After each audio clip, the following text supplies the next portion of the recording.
नमस्कार दोस्तों, भारत की रोचक जानकारी में आपका स्वागत है। भारत देश हमारी कमी से स्वच्छ नहीं बन पा रहा, क्यों? जानने के लिए इस वीडियो को अंत तक देखें।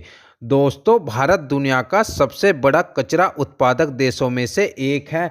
भारत हर साल लगभग 6.2 करोड़ टन कचरा निकालता और इस आंकड़े के हिसाब से प्रतिदिन 1.7 लाख टन कचरा निकल रहा।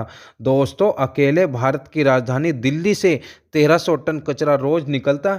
जाहिर सी बात है, दिल्ली में पहले से ही जमीन की कमी और जनसंख्या घनत्व की अधिकता से जूझती हुई दिल्ली के पास कूड़े के पहाड़ बनाने के सिवा और कोई दूसरा विकल्प नहीं।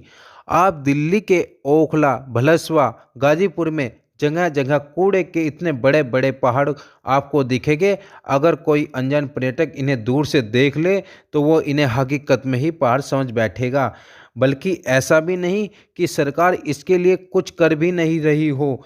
कई बार इन पहाड़ों पर इकट्ठा कूड़े से उपयोगी वस्तु जैसे सड़क और निर्माण बनाने की योजना बनाई। कई बार इनसे निकलने वाली गैस को ऊर्जा संयंत्रों द्वारा उपयोगिता में लाए जाने का भी कार्य किया गया और इनके ऊपर घास उगाकर हरा भरा दिखाए जाने का भी प्रयत्न किया, पर लगातार बढ़ती कूड़े की मात्रा इस पर हमेशा भारी ही बनी रही।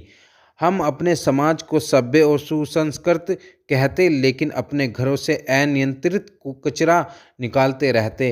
कई बार उपयोग में लाई जाने वाली वस्तु को भी हम कचरे का हिस्सा बना देते और हमारे द्वारा उत्पादित किए गए इस कचरे का प्रबंधन कितना मुश्किल हो गया।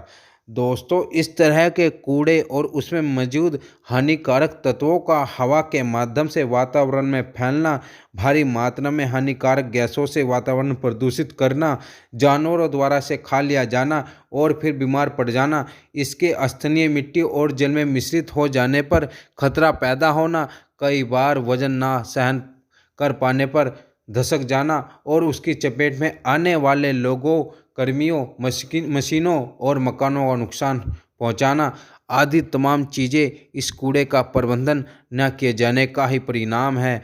दोस्तों, यह समस्या भारत के लगभग हर शहरों की यही स्थिति है, जहां कचरे का ठीक से प्रबंधन नहीं हो पा रहा।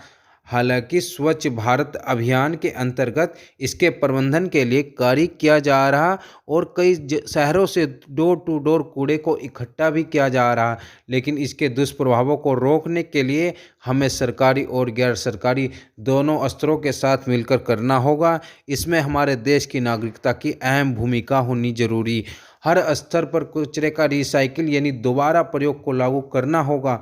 दोस्तों, स्वच्छ भारत अभियान के माध्यम से देश ने स्वच्छता की दिशा की ओर कदम बढ़ाया है, तो उसका लगातार जारी रहना ही भविष्य में सुरक्षित रखेगा। तो दोस्तों, वीडियो कैसी लगी कमेंट करके बताएं, लाइक करें, शेयर करें, सब्सक्राइब आइकन बटन दबाना ना भूलें। Thank you, watch the video.